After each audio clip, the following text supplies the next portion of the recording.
Now then, and welcome once again to the Indoor League World Championships. We'll have a bit of a cold this week, but let's hope our actions speak louder than words. With 2 men's darts matches, 4 female flighters, the first round of the left-handed arm wrestlers, and the remaining bar billiards quarterfinals. But we're starting with men's darts, and the first game as champion for American Conrad Daniels. So confident is the Yank of retaining his title, he's already invited me to his celebration party. Well, let's see if his skill can match his confidence. He's up against Lincolnshire's top player, John Stanton. As we join Dave Lanning during the first leg, it's Daniels at the hockey. Daniels, that's the treble he was looking for. That's 8 he scored. 137. Comes downstairs with devastating effect. Didn't leave himself a lot of room for the treble upstairs on the 20s. Comes down for the 90. 158 then for John Stanton. There was a shot here, but he can't get it now. He needed an early 60. Conrad, you now require 70, so perhaps he'll go for 310s double top. That would be the classic shot, although Conrad has been known to do somewhat unpredictable things to get out. Let's see which way he will go for 70. He wants 2 8s, he's got 54, 2 8s. Well, we said he might do unpredictable things. Game Unpredictable, very, very effective. So Daniels shows us he's not lost his finishing power. We join the second leg with him needing 262 for the match. Daniels needs 262, so he's now 23 ahead. Stanton is 285. Daniels gets 20. No, that's a single. It's right on the wire. I think he's going to move downstairs. Not a lot of room up the top now. Yes, he 59. has.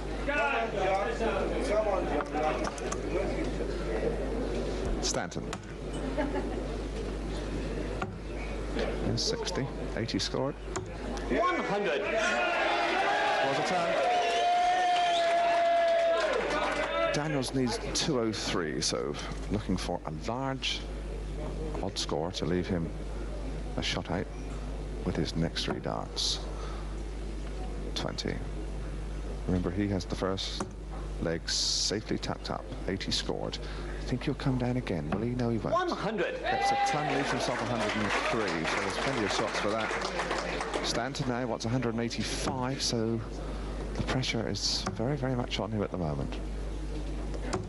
22. 22. 103 going. So let's have a look at which way Daniels will go. Well, I think he's going to go for a 57 treble 19 first start. After that, there's a variety of ways of getting it. Never can tell with Conrad.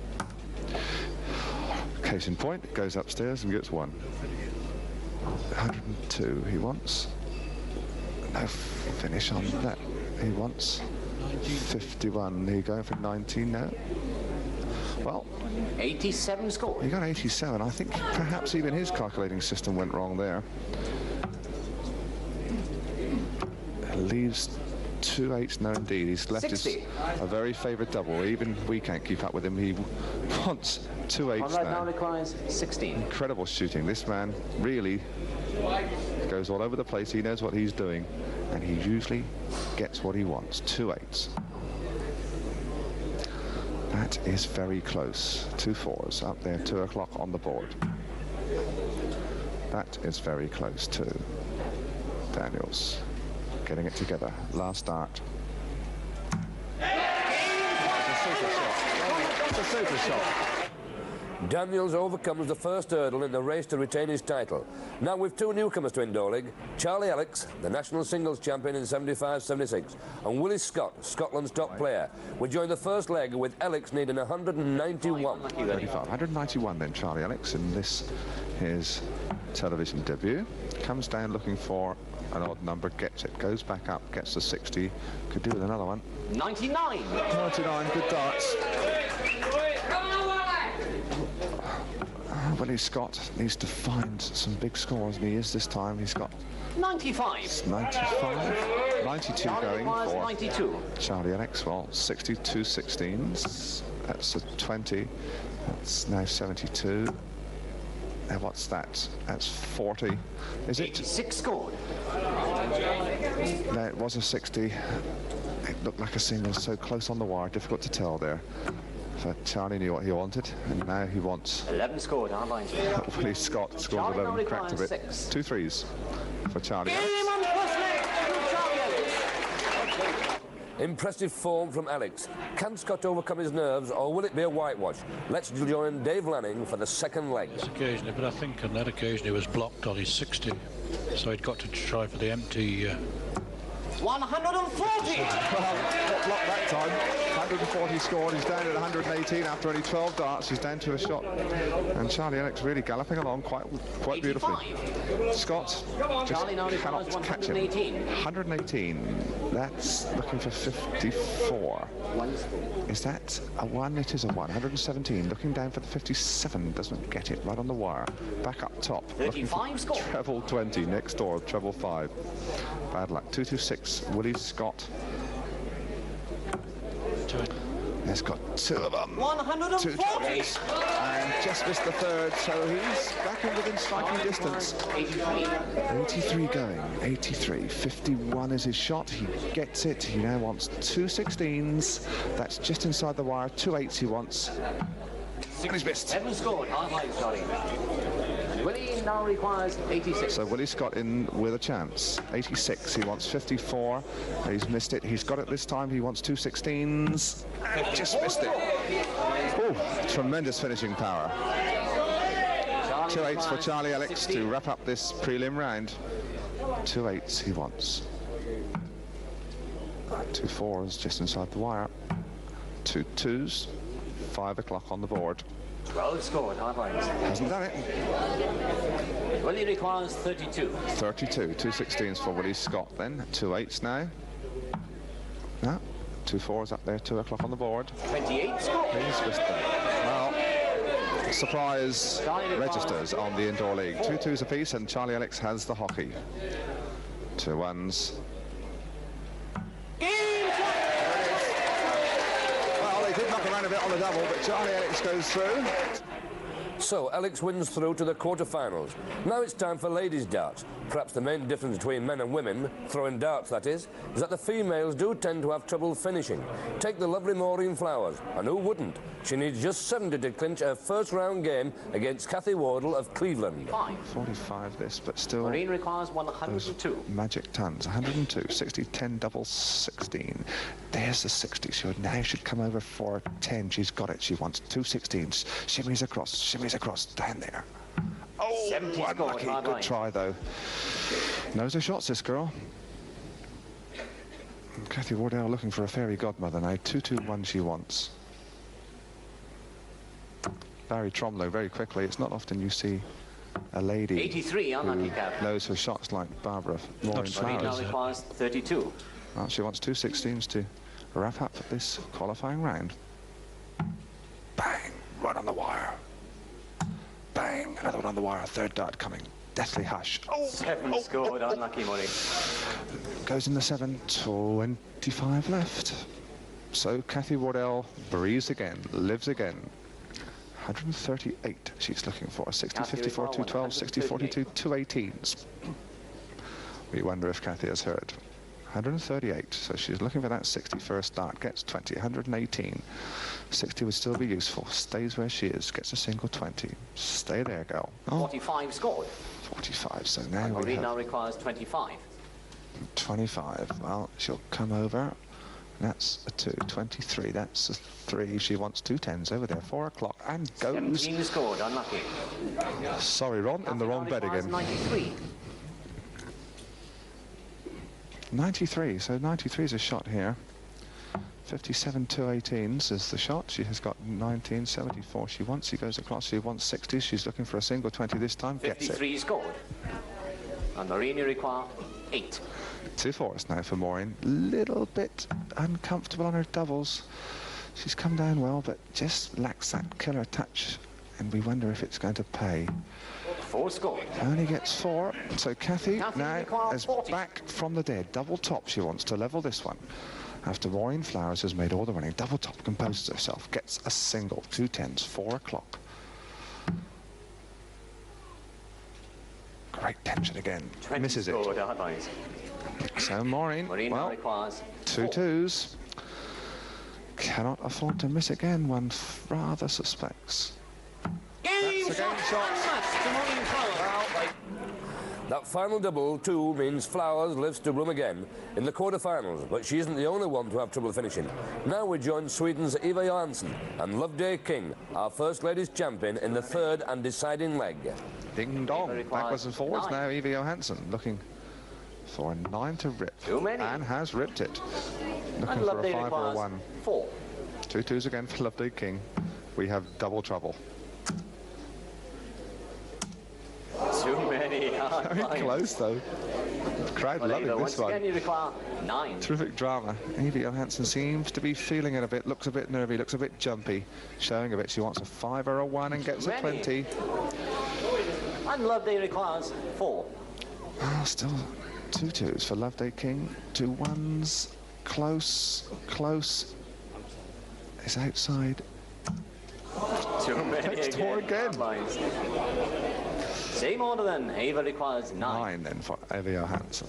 That's the one she was looking for, the odd one. She wants double 4 up there. 2 o'clock on the board. That is terribly close. 1 score. Well, Loveday requires. getting a bit like a Hitchcock script of 2 twos for Loveday Kings. That's a shot. Remember, this is a deciding leg. So King, still in with the chance of regaining her throne, she lost to another Swede, Greta Ahlgren, a couple of years ago. Ironically, Loveday goes on to meet Maureen Flowers in the next round. We're taking a break, but back in a couple of ticks with arm wrestling and bar billiards. Hull City.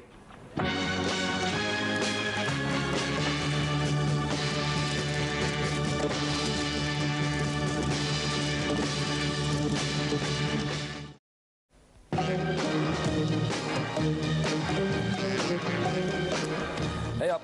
Over the last couple of weeks, we've seen 2 arm wrestling competitions, the right-handed, under 14 stone, and the super heavyweight. Well, now it's the turn of the left-handers. Our first bout brings together Granville White of Wales and Northumberland's John Citroni. At 5 foot 5 inches, the shortest man in the competition. But it's strength and not height that counts. Ready? Go! So the cat-handed classmen take over. The left-handed arm wrestling. On the right there, we have John Citroni from Whitney Bay in Northumberland on the right of pitcher, of Italian parentage. He's the one on the right, and on the left we have Glanville White of Blackwood, South Wales. He is indeed the champion of the South Wales Hills and Valleys, and a great dartsman as well. His first time in indoor league, and it looks like a disqualification this time straight away for John Citroni.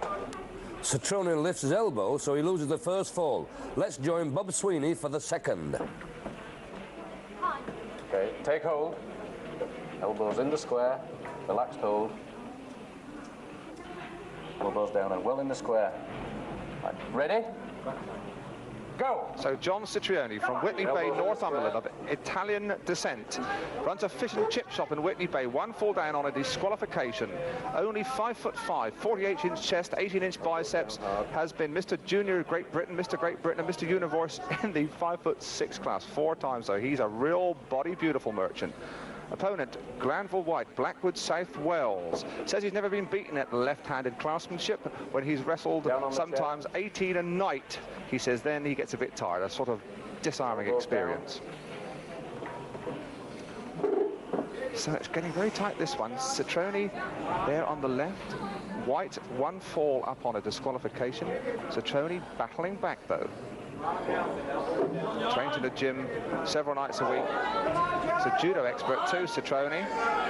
Has 4 cars and 2 sons. Hero is Muhammad Ali. Some nice stuff now. And Citroni beginning to apply pressure, and he's won the second fall. That surge of strength makes it all square. Can Citroni prove that good things come in little parcels? Ready? Go! Deciding fall, and Citroni on the right, White on the left. This World Championship Series, remember, it's 2-minute rounds, but in order to cut out any gamesmanship, referee Bob Sweeney can adjudge the winner if indeed it runs to the 2 minutes, to cut out the negative tactics. This is quite a game of psychology as well as sheer muscle power. So it's a good contest, this one. White on the left. Citroni now beginning to get the upper hand and wrist and arm and shoulder. And it looks like White's going. He's never been beaten at left-handed arm wrestling in the hills and valleys, but he's out this time. Satroni goes through. Now we've Wales' Alan Jackson, all 20 stone of him, and Yorkshire's Don McIntosh at the rostrum. Just a reminder, it's the best of 3 falls, and if any wrestler lifts his elbow, referees Bob Sweeney and Frank Goddard will disqualify them. Ready? Go! And so it's Alan Jackson, newcomer on the left against another newcomer. There's Jackson. His opponent, Don McIntosh of Sheffield, Mr. Sheffield in the National Bodybuilding Championships. And the first fall then, straight away, Alan Jackson from Auckland. Jackson makes it look easy, but can the Yorkshireman hit back? Ready? Go! Jackson on the right, then 1 fall up. His opponent, Don McIntosh of Sheffield, National Odd Lifting Championship. And that doesn't mean he's been lifting bookmakers, it means odd weightlifting outside the normal Olympian categories. And now Jackson really getting on top, and Jackson's going to win it. Now we've a real mysterious bout. You'll have no difficulty recognising Lancashire's Stuart Jones. He's got more tattoos than Edinburgh Castle scene, but his opponent is called the Liquidator, and even I don't know who he is. Ready? Go! And so colour and mystery come to the Indoor League World Championship Arm Wrestling with the Liquidator. That was him there in the hood, and lost that first fall to Stuart Jones in next to no time. Okay.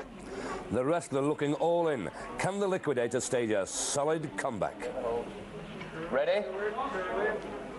Go! So can Stuart Jones from Rochdale, the tattooed terror, liquidate the Liquidator? He's 1 fall up.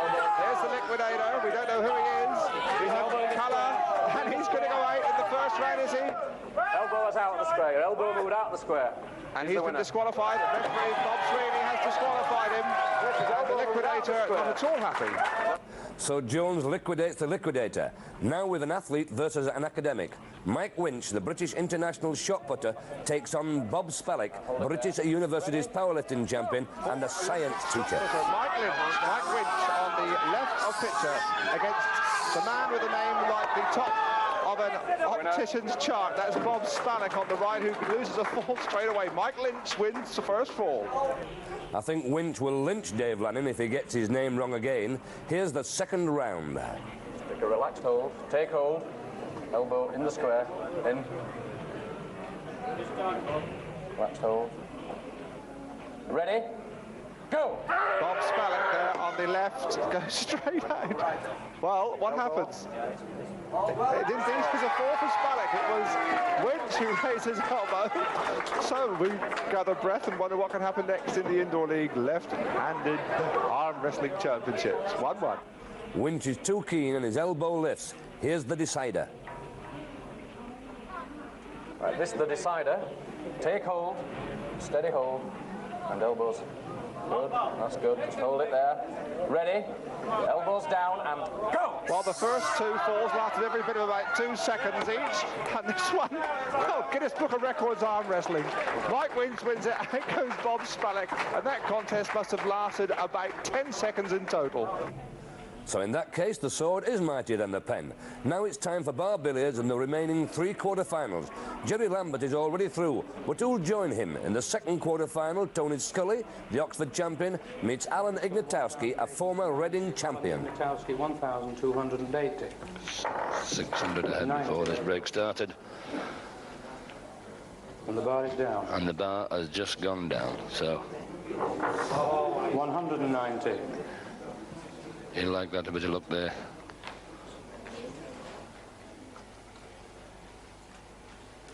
Can't quite make up his mind what to do, but I should have thought he'd have wanted to try to get as many as he possibly could to give him a chance on the last ball. But he seems quite happy to looked around in this 45-second break. 230. He can't afford to be studying because there's only 45 seconds, which he is doing, because they'll be shouting break, and there it is.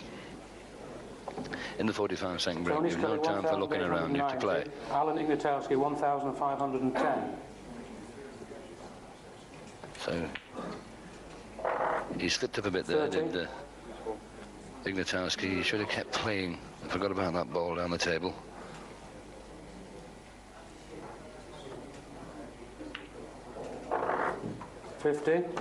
And this is the last ball, so he's going for the off the cushion for the 200. And if he gets this without knocking the black skittle down, he's won the game. And that's a bit too wide, and it is. Tony Scully, 1,940. Alan Ignatowski, 1,510. And very sporting. Alan Ignatowski puts it in, knowing that he couldn't win if he did. Ignatowski pockets the last ball, but Scully goes through. Now it's the turn of the former England champion Stan Pratt of Kent and Berkshire's Charles Hasty. For Pratt a chance of going in off into that bag there to get a double 100, yes, and he did. 230. And of course he got the white in as well. And 380. the ball's back down at the bottom of the table where he wants some, and he's now starting to make it pay off. 680. He really is a busy fella, is Stanley Pratt, when he gets on this table. 830. Got the white back on the table again before the ball had dropped there. And he's reaching already again. 880. And is he going to get a 1,000 break? 980. Is he going to get a 1,000 break? No, he's missed it. 980 score. He won't be very pleased about that.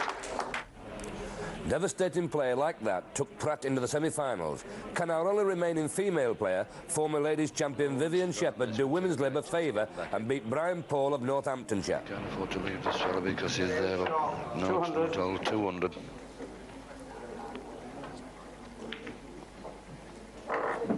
$230.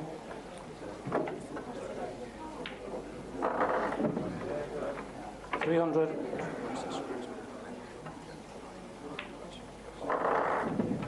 370. The scorer's got a difficult job trying to keep up with these people at this pace. 520. He's got to add up very quickly and write down 3 figures each time. 670. Not easy job.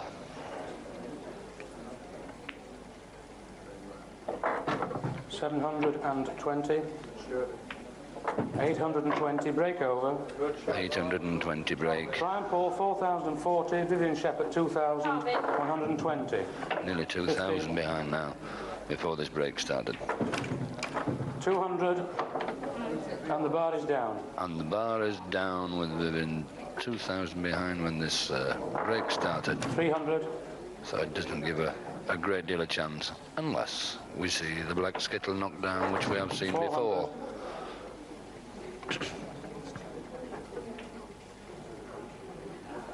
450. So she goes for the double off the cushion. That will be nowhere near. Scored. Vivian Shepherd 2,570. That's bang on target. Is it fast enough? It's just there, lovely. And what a great finish. So Paul goes through to make it an all-male final. Next week it's semi-final time, where the semi-finals of the under-14 stone, right-handed arm wrestling and the left-handers. And we've darts, of course. That's all in Indoor League next week. Hull City.